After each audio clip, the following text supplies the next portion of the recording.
novo, continuando o curso de Dependência Química da Prevenção e Tratamento do Dr. Pablo Curlander, o que toda família e líder comunitário precisa saber. Estamos agora no módulo 4, tipos de prevenção, como evitar o problema, né? Viemos ali do módulo 3, que foram os fatores, né, associados a que a pessoa desenvolva dependência química, né? Isso, fatores sociais, psicológicos e biológicos. E agora nós vamos para uma aula muito interessante, que é para saber como a gente pode evitar esses problemas. E para começar, vamos falar de prevenção primária, lembrando que na últimas aulas a gente lembra que prevenção primária é a prevenção que é antes de haver o estímulo, ou seja, haver o primeiro gole, a primeira dose ou o primeiro uso. Prevenção primária se dá por esse nome porque é antes de haver o uso. Então a gente vai ver aqui, continuando, que por isso que a prevenção primária, né, prevenção é se antecipar, né, isso. A gente tem o exemplo do coronavírus, que são alguns procedimentos que tem que se fazer para não ter o contágio, né, isso. Aqui tem mais os exemplos para evitar gravidez, né, evitar doenças, certo? Nós temos algumas propostas, segundo o livro Clark, que nós vamos ver nas próximas aulas. Hoje nós vamos ver prevenção primária, mas tem a secundária e a terciária, mas vamos focar na primária. Além da terciária, né, também nós vamos ver um nível de prevenção chamado quaternária, mas vamos novamente se concentrar na primária. Como a gente viu que a prevenção primária é um período antes de desenvolver o início dos problemas, é chamado de período pré-patogênese, certo? É o período que ainda não surgiu a doença, e nesse período de prevenção primária, o que é que a gente vai focar são os riscos que podem fazer com que ocorra aquela doença. No caso, a gente está falando de dependência química, então a gente vai falar quais são as prevenções primárias para não acontecer o quadro de dependência química.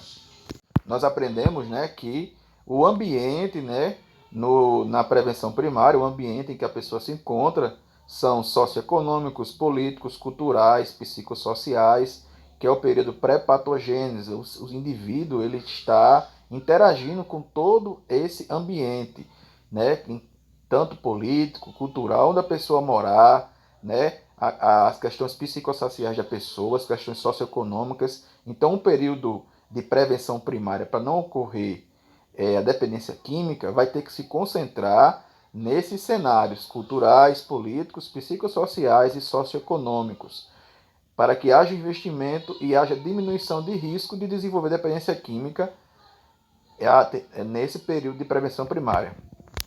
Alguns exemplos de prevenção primária, né? Promoção de saúde, do lado esquerdo aqui, né? Promover fatores de proteção no ambiente familiar saudável, acesso a esporte, lazer, educação, lembrando que isso é antes de a pessoa ter contato com álcool ou droga, certo? Chama-se de prevenção primária.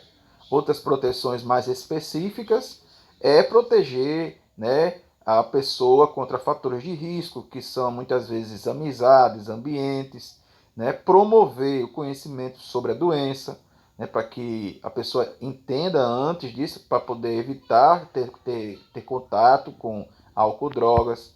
Né? Outra proteção específica, mapear locais, grupos de risco e facilitar o acesso a programas de atendimento. Nós estamos aqui com esse quadrozinho aqui que é bem didático, à minha esquerda aqui, né, que tem um boneco rodeado de símbolos, né, que a gente viu aí que são símbolos voltados para questões políticas, socioeconômicas, culturais, e você vai ver embaixo dele o nome período pré-patogênico. Aí você vai ver promoção à saúde e proteção específica, que foi o que a gente acabou de ver aqui, ó, promoção à saúde e proteção específica. Isso é a prevenção primária, que vai ser antes do estímulo, que é chamado também da primeira dose, que aí já vai entrar no uso experimental, e a prevenção já não vai ser mais primária, vai ser uma prevenção secundária, porque já é o período patogênico, já é o período de desenvolvimento da doença. Então esse é o período de prevenção primária, certo?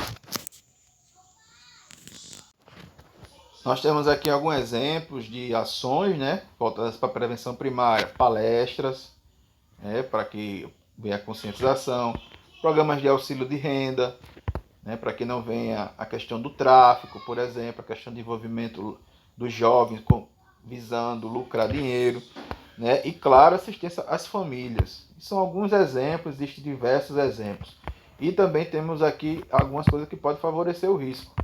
Propagandas de cerveja, né, que a pessoa, o jovem, vendo aquilo ali, acha normal, né? O álcool também super valorizado, né? Como uma questão de status social, né? Que a pessoa, hoje nós vemos muito fácil a pessoa associar o status ao álcool, né? E também, claro, como a gente viu, que é a questão de mapear locais de risco, né? O que é a questão de fator de risco é o fácil acesso. Fácil acesso às drogas também é tudo fator de risco. E isso é, é o foco da prevenção primária. Tá bom? E aqui a gente encerra a aula sobre prevenção primária.